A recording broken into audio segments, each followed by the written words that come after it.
More of the same, but not quite.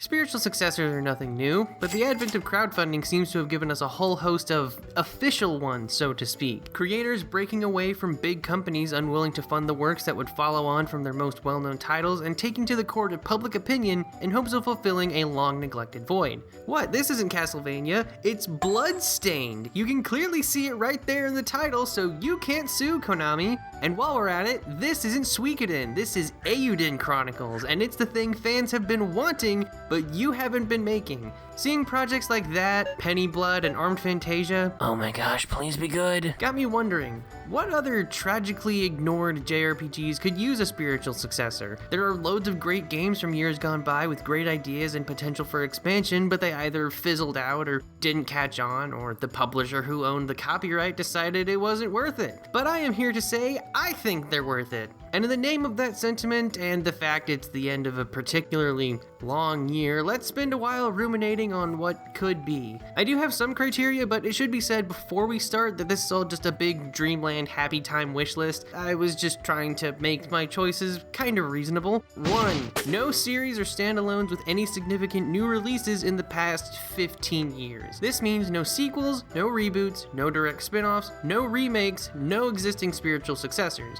Remasters and ports to newer systems are fine though, since it's just making titles available more easily, which means I can't pick, say, Wild Arms, because even though I love it, we have Armed Fantasia. Oh my gosh, please be good. Second, I wanted to pick series with some unique aspect that makes them stand out and warrant reviving them by some shared characteristic. You know, stuff like how Eiyuden Chronicles kept the over 100 recruitable characters, or how Armed Fantasia is keeping the Weird West aesthetic of Wild Arms. Stop talking about Wild Arms already! I will when I die! So, we all clear on that? I thought these made for a good pool of choices, but some unfortunate cuts had to be made. Honorable mentions go out to Resonance of Fate, Parasite Eve, and Golden Sun. They would have been considered, but they each had a game released in 2010, and the cutoff point for this list was December 2009. I feel especially bad for Resonance of Fate because it literally released in January, but you know, maybe next time. For now, I need to tell the lovely neighbors about Legend of Legaia. This was a super interesting title from the PS1 that seemed like a pretty typical JRPG on the surface. Fantasy realm, magical spirit-like creatures, endangered humanity, ragtag teenage heroes, the whole shebang. What made it stand out was how its combat worked. Instead of just picking from the typical options of attack, defense, skills, etc., your attacks were created from sequences of different moves. If you picked high, low, left, and right in specific orders, you'd create an art with a unique animation and effects. You're not just watching Vaughn deliver a few kicks and punches, you're experimenting to learn moves like Slash Kick, Cyclone, and Fire Tackle. You'd learn these by inputting different combinations in battle. So instead of just growing in stats and basic skills, you'd be training more like a martial artist to gather techniques. This system helped the game in several ways, making you pay more attention to combat instead of just zoning out, giving a greater sense of growth as you discover new arts, and making your actions feel more impactful. Plenty of games show your characters swinging a sword or casting a spell, but Legaia's combo system and sound design makes you feel when attacks land, and it's just fantastic. Sadly, it didn't seem to sell very well, landing just over 300,000 copies in about 3 years, at least what I could find, but it did receive plenty of high praise from both reviewers and fans. So why didn't it get a sequel? I mean, it did. It just sucked really bad. Legaia 2 Dual Saga, despite receiving just slightly less positive critical reviews than the first, is such a big fall off from the original. It's probably the reason we never got another entry. Or maybe Sony just didn't want to bother funding one, who knows. It's probably that, actually. The animations don't connect as well, they drop the unique martial arts focus for weapons and spells, the dub was awful, the style isn't as strong, the plot's just, whatever, it's just not great all around, which is a massive shame because Legaia deserves better. But Dual Saga did at least give us some stuff to work on if the series received a successor. One, since the story is completely disconnected from the original game, that means the plot could take place in any kind of setting, and it's the mechanics that could carry over. Legaia was all about these magical Genesis furnaces, trees, and a quest to fight back a harmful mist that's taken over the world, and Dual Saga had none of that, so the writers can just have free reign. Second, while the decision to include weapons and spells was kind of lame, it did give me an idea for what a successor might add to the series' best system, integrating weapons and magic more closely into the art system. The way more conventional JRPG elements were used in Dual Saga felt a bit half-hearted, but if you used weapons and magic as ways to expand what arts you can learn, I think that would be fascinating. You can have a character go into battle with their bare hands or weapons like gloves or knuckles, or you can grant them new attacks and potential for combinations unique to a certain weapon. Yes, I know Legaia 1 had character weapons like clubs and knives, but that felt more like adding stats to the punching and kicking rather than really adding anything. If you used weapons to expand options for arts, it'd make the combat even more experimental and engaging. Instead of left punch, kick, you could make it slash kick and unlock some kind of art that lets you perform a slashing backflip. Magical characters could incorporate elemental spells into martial arts moves like punching lightning and whatnot. That would be really cool to see. You could even make weapon arts a trade-off, being unique to weapon types and making enemies weak to certain ones, but taking away more flexible bare-handed arts. Even better, make an equip command to work into sequences, letting the player swap between a number of equipped weapons and increase the number of arts even further. Maybe I've just been watching too many wuxia movies, imagining the characters delivering punches and swapping to the sword to deliver a stronger finishing move. Putting all that in might make the combat a bit too busy, but hey, I'm not the one making it. I'm just here for ideas. Legend of Legaia really does deserve someone re-implementing its fantastic systems, and it's a shame nobody's done it yet, at least not that I'm aware of. The original game had such a fun, shonen anime-like story and atmosphere that kept you going, and a combat mechanic like no other, both of which I think could be improved with modern tech and a passionate team. Also, if they could keep the contrast between chunky low-poly overworld bodies and detailed combat models, that'd be great. Look at these little goobers, they're just so adorable. But Legaia wasn't the only legend on the system. There was also Legend of Dragoon.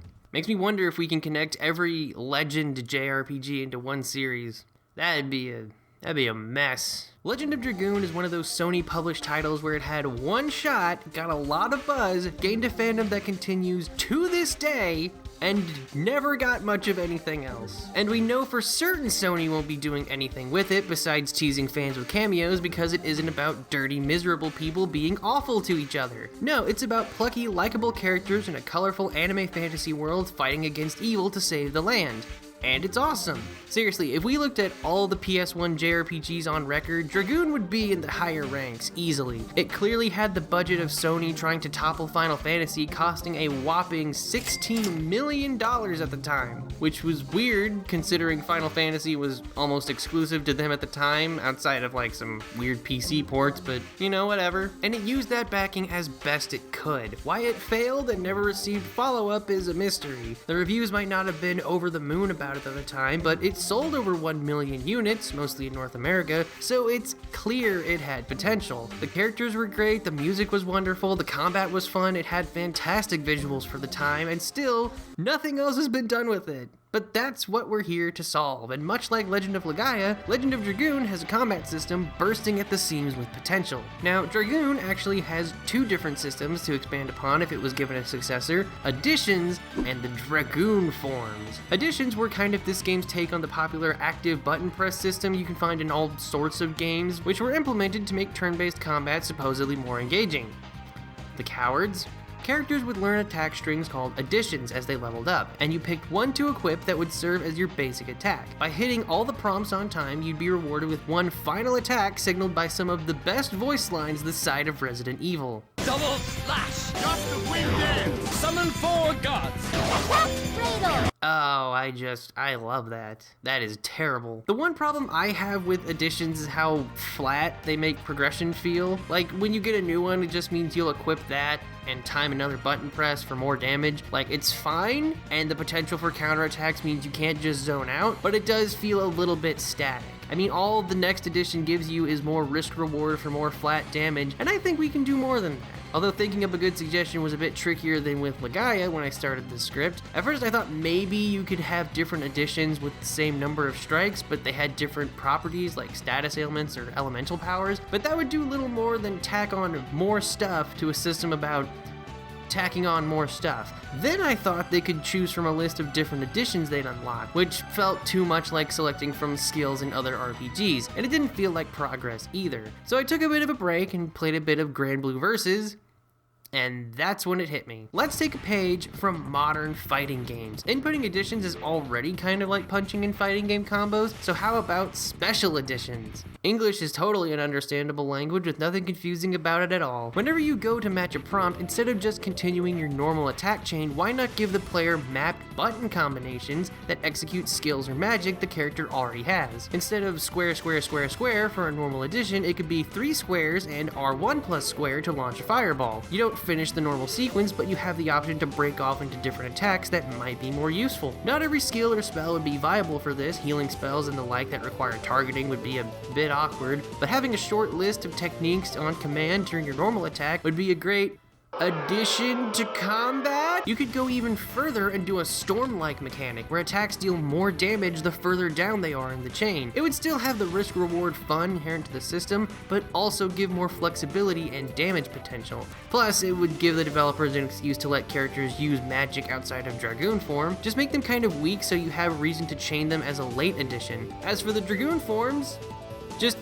like do more with them? Turning into a flying dragon warrior is cool and all, and it gives you access to way stronger techniques, but just admit you have no ideas for the Dragoon form! Fine, but you have to leave afterwards. Okay, so I'm not sure what they could do with the Dragoon form, but I still think an addition-like mechanic in a modern JRPG with the bonuses I described would make for a very dynamic and engaging combat system. And similar to how Legaia showed itself not restricted by thematics or continuity, Dragoon could be in the same way. No issues with incongruous setting because there was only ever one.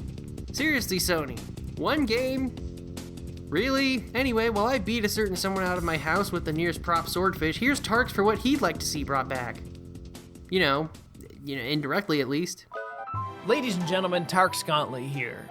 Hey. And while I would like to say the line you all expect of me, the Legend of Dragoon, it seems Hoodley has beat me to the punch. So Baten Kaitos it is. When it comes to spiritual successors, very few series lend themselves to the idea quite as well as Baten Kaitos. This series not only has a super unique battle system with its hybrid turn-based card comboing battle system, but the world, or rather the universe, galaxy, constellation, whatever, is super unique as well. And while that uniqueness itself can't or really even shouldn't be replicated, that would kind of defeat the joy of being unique, the ideas that they were built upon can and should be. See, the first 2 games take place across a series of locations, all loosely related to a very real-world constellation, with towns and dungeons being named after the stars that comprise said constellation. Even the in-universe world lore is built using the constellation's traditional real-world story as a jumping-off point. These 2 aspects, the unique world design and the unique battle system, would be super easy to transpose to a spiritual successor. Pick any constellation out there, right? Borrow its history and use its star names to build a new world for a new adventure to take place across. A world that reflects the constellation itself. With the new world constructed, it should be relatively easy to create new battle cards, known as Magnus in the original games. Battle cards that reflect the build of this new world and fit seamlessly into it. With this approach, the main series and a spiritual successor should ideally feel familiar, but still be unique to themselves. Different executions or products built off the same ideas. Like using a musical 1-4-5 chord progression but in 2 different modes. They would produce radically different sounds, but the idea at the core would be the same. There was, however, a third aspect as well that made Baten Kaitos super unique, and this was a narrative one, where the player assumes not necessarily the role of Callus, the main character from Baten Kaitos 1, but rather an invisible spirit that observes him, interacting with him, and at points guiding the story and characters along. This narrative angle gave the game a really unique sense of immersion, rarely seen in the genre. As players, we are always by default observers. But with Baten Kaitos, we as players were observers assuming the role of an observer. The gap from the couch to the screen bridges itself, and that immersion causes a massive deterioration to your disbelief, making the emotional points of the story hit so much harder. In regards to the spirit, I feel there's plenty of room to form a backstory for them. I think it would be fair game to address them as some sort of celestial entities that can exist all throughout the universe, wherever needed, not just in the one constellation constellation Baten Kaitos was set in. With these 3 core components, it seems it would be entirely possible to build new games that utilize the defining aspects and creative cornerstones of the Baten Kaitos experience without having to tie them to the series name or the constellation Baten Kaitos was built around. There is, quite literally, a universe of possibilities left for this series, and it's a little shame we may never see it get properly explored. But if we ever do get a spiritual successor, it needs to keep that characteristic voice acting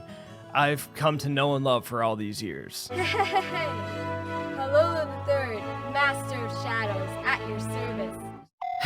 Okay, I think they're gone. And just to taunt Tarks a bit more, let's talk about another Dragoon that needs to be brought back, because it's in that strange position of not only being one of the rarest and highly acclaimed games of all time, it's also a spin-off and a neglected property by a company that is currently knocking the JRPG crowd's socks off. And it's cold this time of year, so they kind of need those. I am, of course, talking about Panzer Dragoon Saga. That's right, the long shot, the big risk taker, the system seller for a system very few people were actually sold. It's a crying shame Sega doesn't bring this back. Heck, even a remaster would be fantastic because its underappreciated, undersold status means physical copies are obnoxiously expensive. But hey, why just do that when the game's director, Yukio Futatsugi, is still working in the industry? He's been helping out on titles like Little Noah, Scion of Paradise, World's End Club, and The Good Life?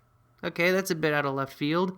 Just like taking your rail shooter series and somehow making one of the most critically acclaimed JRPGs of all time. In it, you take control of a young mercenary named Edge and use his super awesome dragon to explore the world, partaking in full-on 3D sky battles. Sega's had a fantastic track record for JRPGs in recent years between the Like a Dragon titles and the output from Atlas and Vanillaware. I think it's safe to say they've long since claimed the genre crown from Old King Square. So why they haven't at least considered reviving this, I have no clue, which means it's a great chance for a spiritual successor. So what can they do to carry on from the original? Something big, something flashy, something that brings the old systems rearing to life with new concepts and complexities. I don't know.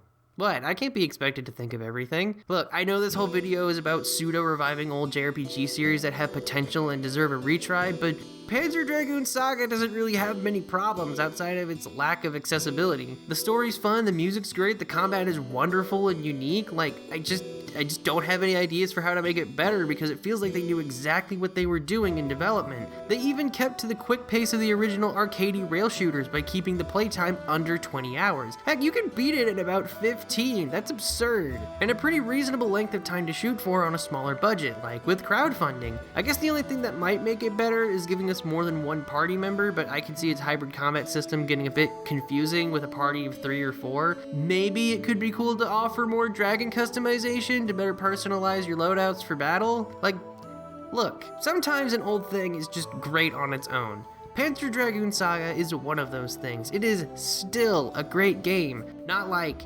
anywhere over $1,000 great, but nothing is. This entry almost feels like a gimme because there's nothing about Saga I consider bad or worth improving on because they could literally just copy paste most of it, create a new story in a world with rideable dragons, and that's it. The most I can suggest is just polishing it a bit to be a better sell to people who haven't heard of Panzer Dragoon Saga, which, let's face it, is sadly the vast majority of the gaming audience. Make the dragon battles super flashy while keeping the tactical qualities, give the whole thing a stylish cell shading to look like a playable Saturday morning anime. Do people still watch anime on Saturday mornings? Or did all the TV channels stop doing that? Maybe include full-on rail shooter minigames as a special callback. I'm really trying here. This pick is definitely more in the realm of possibility than the others, maybe getting something from Sega themselves, even if it's super unlikely. Still, I'd love to see a modern version of what Saga had to offer back in 1998, because the spectacle of flying dragons battling it out is still a visual that will sell units on its own. It could also sell a remake. Sega? Please? Come on, it might not have knocked Final Fantasy off its block back in the day, but you're RPG royalty now. Do everyone a favor, please? And while we're at it, bring back Skies of Arcadia, which would have been on this list, but I want to talk about Rogue Galaxy. Yeah, sorry, I had to fit a PS2 game in here somewhere. Plus, who doesn't like Rogue Galaxy? People who haven't played it, that's who. which is sadly most people. This list might as well be called the failed Final Fantasy killers list because they just kept losing back then, which is a tragedy because it's just another example of level 5 not getting the recognition they deserve. Dark Cloud, its sequel, and Dragon Quest VIII proved how much promise they had out the gate, and Rogue Galaxy was their biggest and best effort for years to come. It was massive, it was energetic, it was gorgeous, it was so charming, and it was published by Sony, which means it's never coming back. And it might not even get a successor, considering Level 5 founder Akihiro Hino is still the lead in most games they develop, and he also headed most aspects of Rogue Galaxy, so I don't imagine a successor would work without him. But like I said, this is Dreamland Happy Time, and I want another action RPG about space pirates, especially if it's basically a modernized version of this one. In Rogue Galaxy, you play as a slave named Jaster Rogue as he travels across the galaxy. Which means no, this is not a galaxy which has itself become rogue. He joins a pirate crew and sets out to explore the stars. The good kind of wholesome, pulpy adventure we need more of in the world, not this super gritty, self-important Game of Thrones wannabe thing Final Fantasy did last time. Level 5 just pulled it off so well between the stylish look, solid voice acting for the time, imaginative worlds, weird creatures, and the abundance of things to do. You could take up bounties, collect bugs to use in lengthy side quests, max out this game's version of the sphere grid, or just go around talking to people. It really gave you the sense of scale the developers were reaching for, and it makes the world, the galaxy, feel so romantic.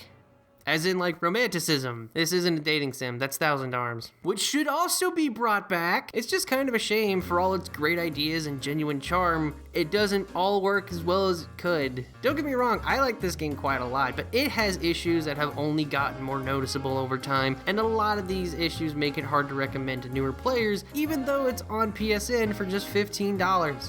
Hint, hint. It might showcase the best parts of a fantastic developer, but it also does the same for their faults and overambition. It's a very awkward game that takes a while getting used to, but fortunately, most of the problems it has could be solved with a successor. First off, just general quality of life changes to make the game more approachable and player friendly, fix the annoying camera in battle, like letting it automatically move the camera to keep focused on targeted enemies, let me use recovery items without eating my AP, make the revelation flow easier to examine, give us a way to use skills outside of using the menus because that just halts the flow of combat, things like that, which are nice additions themselves but would add up to making a follow-up much easier to manage and play moment to moment. Again, I have to make it clear, I really like Rogue Galaxy, and I would love to see it brought back in some unofficial capacity. It's just the original version had all these odd hangups that hold it back from its potential, and none of them would be massive changes to make, except the story. They should probably, spend more time on that, okay? It wasn't great. But the chance to make a heartfelt space opera on the level of something like Captain Harlock would be amazing to actually screw it. Make a Captain Harlock game in the vein of Rogue Galaxy, I'd play the heck out of that. Listen, my point is, there's a near limitless amount of potential within this game, and whether it was the inexperience of the original team, the technical limitations of the console, or something else that caused its layer of aged jank, there's something wonderful here that could massively benefit from a fresh perspective. And hey, since Level 5 is making a comeback, maybe they'll even do something themselves. That'd be cool. I think that's pretty much all I have to say, but before we get to my number 1 pick, let's... Hey, you talking about Skies of Arcadia? Why are you still in my house? Because I'll cease to exist when this joke is over. Well, cease existing. Derek, tell them your pick. I'm getting this buffoon out of my house. I know you're dying to hear what sits at the number 1 spot on this list, but please allow me to first extol the virtues of, you guessed it, Legend of Dragoon. What?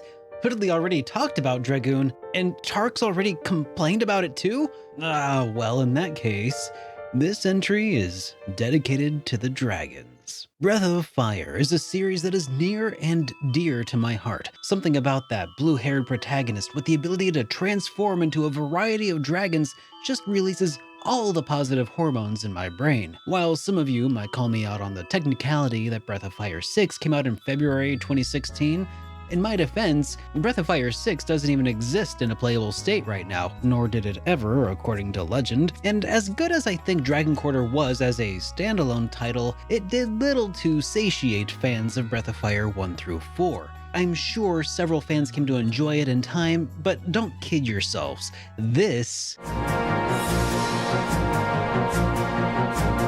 is a far cry from this.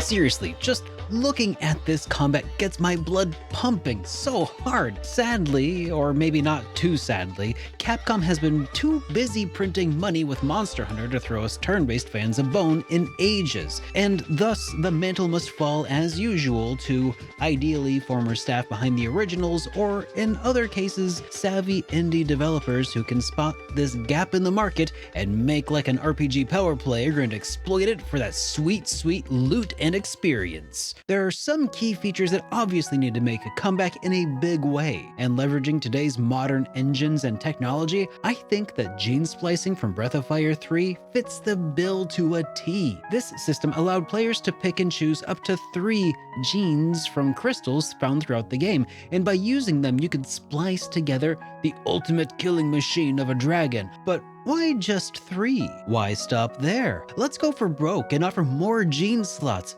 more genes to pick from, and leveraging some procedural generation to algorithmically mesh dragon parts together for some kind of Lovecraftian draconic Frankenstein. Breath of Fire 1 and 2 also featured a different kind of splicing, fusion. And using fusion, you could mash multiple party members into a single, ultra-powerful form. Some Breath of Fire games had a total of 8 playable characters, 4 for the front row and 4 in the back row you could swap out at any time, but fusions would only work with some combinations of characters, right? Well, what if we open that up all the way? And I know that this is a super tall order. What kind of game could possibly accomplish that? Well, let's take a look at Pokemon Infinite Fusion for a second. This is a fan-made Pokemon game that allows players to fuse any 2 Pokemon together. The result is an absolute staggering number of possibilities. While some of them are goofy and absurd, others turn out surprisingly awesome, and that's the kind of exploration and experimentation that I want out of a spiritual successor to Breath of Fire. Capcom might not be answering our prayers anytime soon, but the torch is there for someone brave enough to carry it.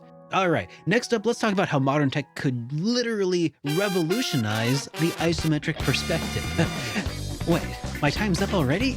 Oh, man. Well, it's been a real hoot, but it's time to wrap this up. Before we get to my number 1 pick, I want to go over a few more honorable mentions that were up for consideration, but just didn't quite fit what I'm looking for. Grandia is an obvious choice, being a classic series of the genre, despite only having 2 really good games. But there are just as many major sticking points for me that kept it off this list. First, one of the main creative leads behind the series sadly passed away in the mid-2000s, and not including him in a pseudo-revival just wouldn't feel right. Second, I honestly can't think of a super notable aspect about Grandia's design that gave it a unique identity. Like, yeah, I guess the combat and magic systems were a bit characteristic, but they didn't feel like the thing the series was known for, at least not to me. Resonance of Fate, big convoluted fan favorite, super wacky steampunk world and characters. Again, if it had come out 1 month before its actual release date, it probably would have made the list, but honestly, my best advice is to just make the combat even more convoluted. Just aim for the most niche lab maniacs. It'd be hilarious to see what people come up with. The Quintet games were suggested to me quite a bit, but not only are they not an official series, they don't have much in terms of connecting elements. Unless you count melancholic existentialism, I guess. Chrono and Mother would be nice, but it feels like those 2 are responsible for more indie successors than like 97% of the genre. A bunch of classic tactics RPGs I specifically excluded because, full disclosure, I'm just not very big on the genre. I wouldn't have much to say with them, so I just left them out. But quick mentions go to Vandal Hearts, Jeanne d'Arc, Shining Force, Wild Arms Crossfire. I'm sure there are plenty watching who would love to see them unofficially come back. I just don't have much to say about them. But anyway, let's wrap this up. While I was looking through my many options for this list, I knew there was one title more than anything I'd like to see brought back, or maybe reincarnated is a better term for this. One game I'd love to see be given a new chance for everyone to enjoy as the best version of itself. That game is Rogue Galaxy. Hey, that game's really good and no one talks about it. But if I'm picking a title that would be the most interesting, there's no real contest here. It's Vagrant Story. Out of all my choices for this list, this one really epitomizes why developers breaking away from big companies is beneficial to their projects. Making video games is difficult, and big companies have been pushing for them to cost more and more, and as a result, they only create generally safe projects without much, well, edge, spirit, gusto. But back before the 7th generation, they were willing to put their considerable funding behind weird projects with crazy concepts and mechanics because they didn't cost as much and didn't need to be bought by everyone to turn a profit. They just let the team experiment, do what they thought would make for the most interesting experience, and the end result is just amazing in the case of something like Vagrant Story. The combat that iterated upon Parasite Eve with its own twists like the magic and crafting system, the gorgeous French-style architectures and areas that look more like dioramas than real places, the use of cinematic inspirations without feeling like a wannabe movie, the fantastical yet haunting atmosphere as Ashley Riot carries out his enigmatic mission, it's all just so inspired. And it's exactly the kind of thing the series owner Square would never touch as they are now. Mainly because of why it would be fascinating to see a successor. Every gamer's favorite narrative element, politics! Yasumi Matsuno has a real knack for writing these grandiose political stories, but concentrating the experience on a personal level for characters. Between this, Final Fantasy XII, and Tactics Ogre, it's clear he's at home writing dark fantasy political intrigue. You mention the mere notion of politics to a company like Square or Ubi today, and they balk at the mere thought of their games having any kind of political messaging to them, despite the clear narrative undercurrents and implications. Really? A game about societal collapse tied to America's obsession with capitalism where everyone had to use guns to survive? You don't think that's sending a political message, Ubisoft? But if a game isn't centering itself around a central message, intentionally or not, then what is it saying? Not much of anything, frankly. And a story that doesn't try saying anything is just a boring story. Matsuno looks at those plots and laughs. Give him the reins to a Vagrant Story successor and I'd love to see what he can whip up. With a manageable budget, I'm sure he and whatever team he puts together could work wonders if given the chance. And hey, he stated before how there were aspects of the original he just couldn't fit in because of technical limitations. It would be like seeing his vision fully realized, just under a different name. It would give him the freedom to realize his most standout work. Vagrant Story is my #1 choice for a spiritual successor because I want to see what kind of story would come about if he made a return to it. The other games on this list, I don't really have ideas for what the story could be since they'd be starting over from square one, but with mechanical and maybe thematic carryover. I can't say, oh, for, fake Legaia, the Genesis trees were planted from an alien species to train humans for interstellar combat, because the Genesis trees wouldn't exist outside the original Legend of Legaia. Now, I also can't speculate on what this new hypothetical story would involve. That would all be up to Matsuno, but I can say it would be dour, serious, probably a bit introspective, possibly involve several shirtless guys. As for how it would play, it's kind of in the same category as Panzer Dragoon Saga, so uniquely itself, so offbeat and idiosyncratic, yet very well done, it's nearly impossible to think of what they could change or improve for a follow-up. Like Rogue Galaxy, it would just need a bit of polishing and quality of life changes to keep it running smoothly. One thing I would really love is some kind of model viewer for the stages. The aesthetic of these boxy levels would look great as digital dioramas. It would just be a fun addition to a gallery. Streamline the combat ever so slightly, and that's your pitch right there. Games like Chrono Trigger, Earthbound, Pokemon, heck, even another game Matsuno's worked on, Final Fantasy Tactics, have received their share of spiritual successors, even from Square itself with Triangle Strategy. But there's only one Vagrant Story. While that scarcity, that one-of-a-kind nature, that individuality is part of what makes it so beloved, it's also a shining example of what creators can do if given the chance to indulge in the kind of art only this medium can provide. As long as they have that passion, they can call it whatever they want.